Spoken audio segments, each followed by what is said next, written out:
E ocorreu pensar de falar sobre A Arte de Viver, um livro excepcional, um pequeno manual clássico da virtude, felicidade e sabedoria, baseado nos ensinos de Epíteto, né?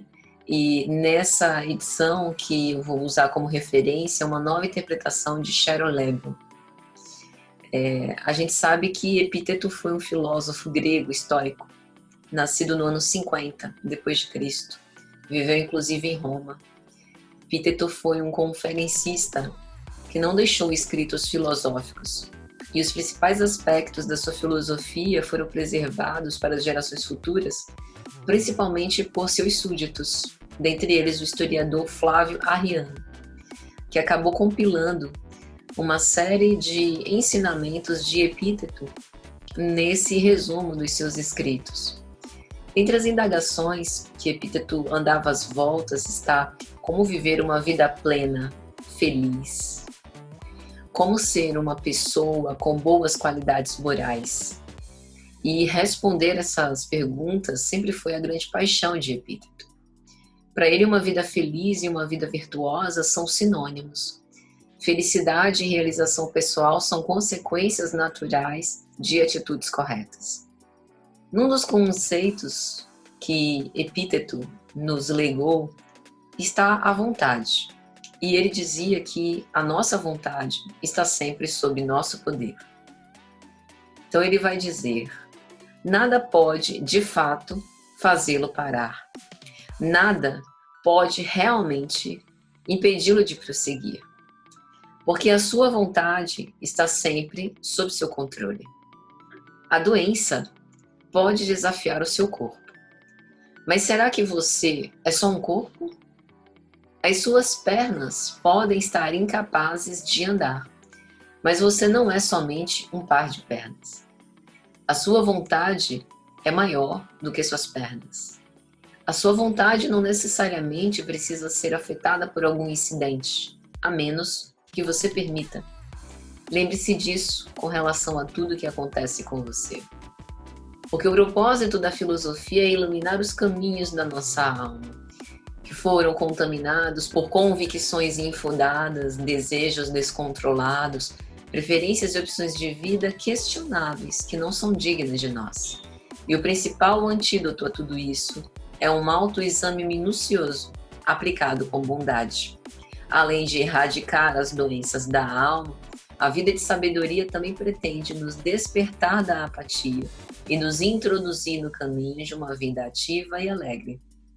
A verdadeira felicidade é um verbo, e o desempenho contínuo, dinâmico e permanente de atos de valor. A vida em expansão, cuja base é a intenção de buscar a virtude, é algo que improvisamos continuamente, que construímos a cada momento. Ao fazê-lo, a nossa alma amadurece. Nossa vida tem utilidade para nós mesmos e para as pessoas que tocamos.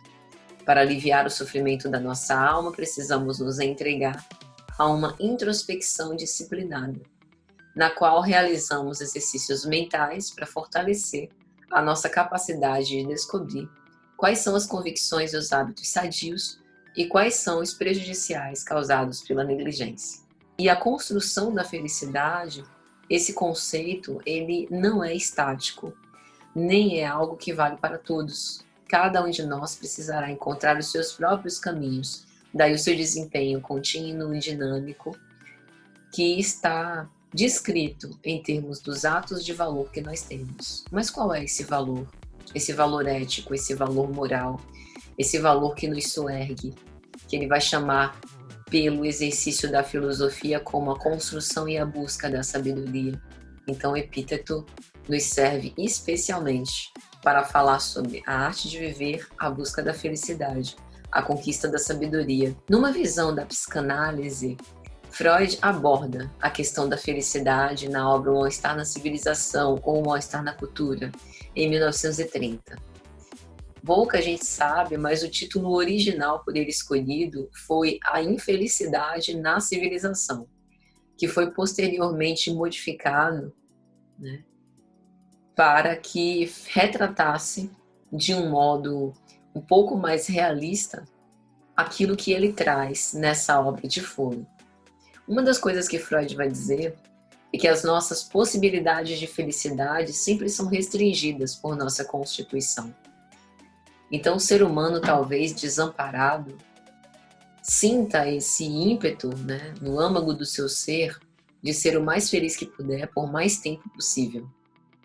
Mas ele é o tempo todo constrangido, né? É uma falta constitutiva que vai sendo o motor dessa pulsão que direciona ele, né, a novos objetos. Objetos para os quais ele transfere a sua atenção, o seu amor. Então ele diz que a infelicidade é bem menos difícil de experimentar, porque o sofrimento nos ameaça sempre a partir de 3 direções. Do nosso próprio corpo, que está condenado à decrepitude, quanto mais os anos passam, mais as nossas células, tecidos, órgãos e o nosso organismo como um todo vai envelhecendo, e que não pode dispensar o sofrimento, né? E a ansiedade como sinais de advertência, como se fosse um alerta, né, de algo que pode vir a acontecer. Sofrimento também proveniente do mundo externo, que pode se voltar contra nós mesmos, como ameaças destruidoras e impiedosas, verdadeiras forças que podem nos levar a sucumbir, e ainda uma terceira fonte de sofrimento dos nossos relacionamentos com as outras pessoas, que talvez seja a fonte mais penosa de sofrimento, né? Aquele que surge nas nossas dinâmicas interrelacionais, aquilo que provém da mágoa, do ressentimento, né? Que provém da indignação, da indiferença, da ingratidão, né? Disso que nos fere de morte e que a gente tende a encarar como o maior sofrimento da vida. E aí ele diz também que se concede uma especial importância ao caso em que a tentativa de obter uma certeza de felicidade, uma proteção contra o sofrimento, ela se dá através de um remodelamento delirante da realidade, que é efetuado em comum por um número considerável das pessoas. Ou seja, alguns de nós queremos fugir daquilo que nos é desprazeroso, de profundo sofrimento, e acabamos recorrendo a algumas fugas para que a gente possa conseguir suportar essa realidade de um modo um pouco melhor. E a felicidade, ele vai resumir e finalizar, é, portanto, e por isso mesmo, algo essencialmente subjetivo. Não depende de recursos externos, mas depende de como eu vejo a minha própria realidade interna e subjetiva. Em que eu acredito valor, o que realmente tem importância para mim, o que pesa nesta economia do sofrimento e quais as saídas possíveis que eu consigo encontrar para conviver com tudo isso, sem adoecer ou proporcionando-me, né, uma possível cura, que não é a cessação completa do sofrimento, mas uma forma em que eu possa estabelecer, né, uma relação melhor com o meu sintoma, com o meu sinal de conflito psíquico, para que eu possa encontrar uma satisfação substitutiva a esse sofrimento, de um modo menos pernicioso e menos infeliz e adoecedor.